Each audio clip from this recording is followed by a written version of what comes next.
going on We there? got one going right now.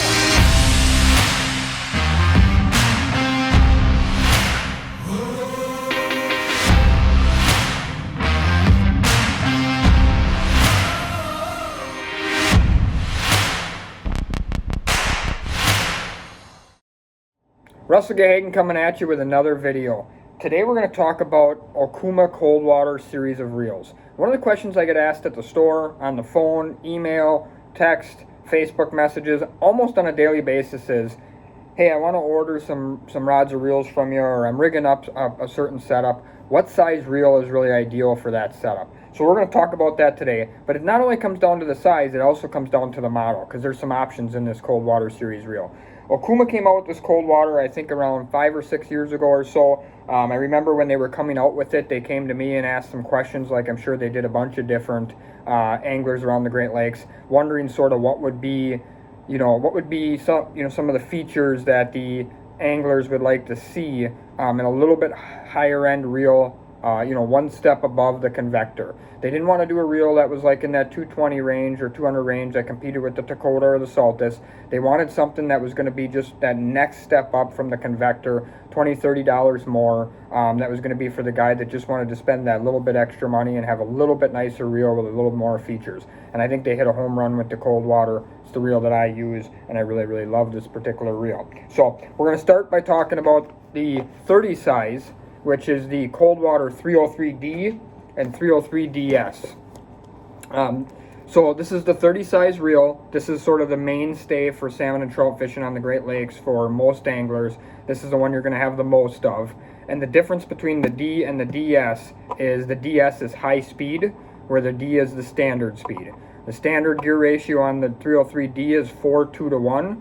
The gear ratio on the DS is 6:2 to 1. So here's my opinion on the high speed stuff. I've given this opinion many times before, and I've felt like most people agree with me. There's definitely some guys out there that really like the high speed stuff, and that's awesome. I have no problems with that. We spool it up, we rig up a bunch of those, but in my opinion, this is my feelings on our high speed stuff. The high speed stuff is ideal for lightweight setups. And when I mean lightweight, I'm talking downriggers, like a mono dipsy, so like maybe a mono slide diver or something like that, very lightweight. If you are a guy that fishes spring brown trout and you have designated rods for that, that's an ideal setup for there because it's very lightweight stuff. Or if you have if you're an angler and you have designated 6-rod spread maybe for steelhead when they're up on the surface, and you're dealing with either really light weights or 1, 2, 3 colors of lead core only, that's really light setup stuff. The DS is really ideal for that. Why? Well, because the fish, when they don't have all that weight, they don't have a Magnum Dipsy hanging off of them, they don't have a pump handle weight hanging off of them, or hanging, in front of them.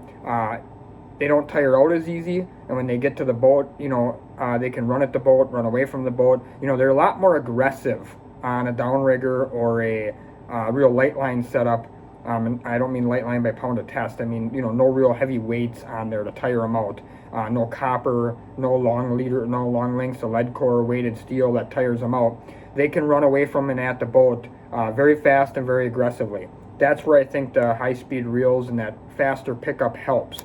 In return, I feel like the standard speed reels are ideal for the rest of the stuff. The Magnum Dipsies, the pump handles, the long lines, stuff like that.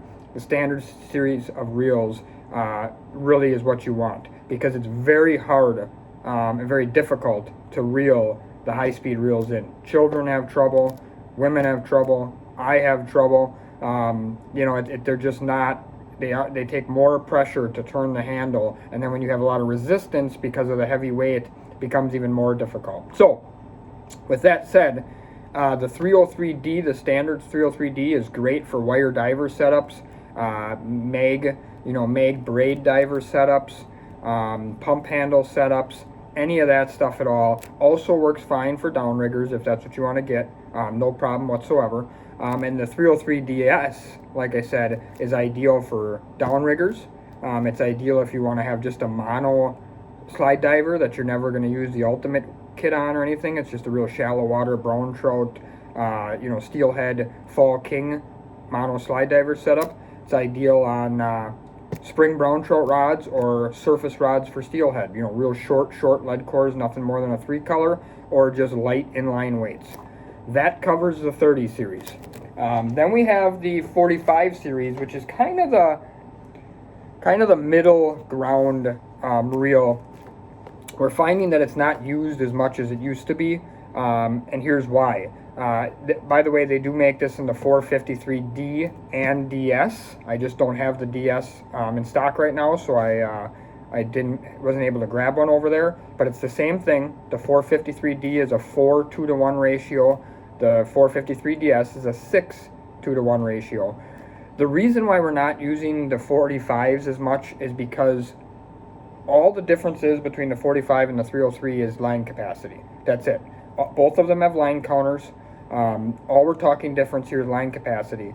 And on most of our setups, downriggers, magnum divers, mono divers, wire divers, pump handles, lead cores 1, 2, 3, 4, or 5 colors, any of that stuff, we don't need any more than a 303D size reel. You're just going to be wasting money by having to put more line on the reel to have it full on a 453 if you got the bigger reel. It's also bigger. It's more cumbersome. It's more difficult to work with, things like that. So there's just no reason to have it unless you need the spool capacity. And the only real setups that this 453 are really ideal for is something in the range of like a 7 color, an 8 color, a 9 color lead core, or where we see the most sales for us in it is like a 150, a 200, or a 250 copper. So 7 color, 8 color, 9 color, very rare. Not a lot of guys own those. Some guys do. And then a 150, 200, 250 coppers or weighted steels. Those are very popular. We do sell a lot of that 45 size for that. Again, you don't need the high speed for any of those setups. In my opinion, the regular speed reel is the best. That's why I don't stock or sell a lot of the high speed 453s. There just isn't a lot of setups that we use them for. And then last but not least is the big boy, the 553 LS, which is a the biggest size, a 55 size reel in comparison to the 55 convector, for example. But when I say LS, it's a little different. So DS in the smaller two-size reels means high speed. This is actually a lower speed. So instead of this one being a 6:2-to-1 ratio, like if it was a high-speed reel, this one's still a 4:1 ratio. So it's a lower speed, big reel. They did this based on my recommendation. There might have been some other guys that recommended it, but they did this based on my recommendation and based on what I just shared with you. This reel is only going to be used for really long stuff. 10 color lead core, 300 copper, 350 copper, 400 copper, 450 copper, weighted steels in those same lengths. This is a very popular seller for us for any of those setups, and you just don't want that very difficult high-speed reeling action or reeling weight, having to turn the handle, having it be so difficult to turn the handle. You don't want that on that really long, heavy stuff. So this reel is really nice for that long line stuff. This one retails for a little more. This is like $159, I believe, in the 55 size, where the 303s and 453s are like $109.99. So if you're looking for a step up from the convector series and you were looking to pick up some stuff and you weren't sure which one fits in the right category, that'll give you a good idea. Hope you enjoyed this video. Hope it helps. If you haven't hit the subscribe button, hit the subscribe button for all my videos so you get a message when they do come out. Otherwise, if you're looking to get a hold of me and you got any questions, you can feel free to email me at the email link below, or otherwise give me a call at the shop at 920-395-2079. Thanks and have a great day.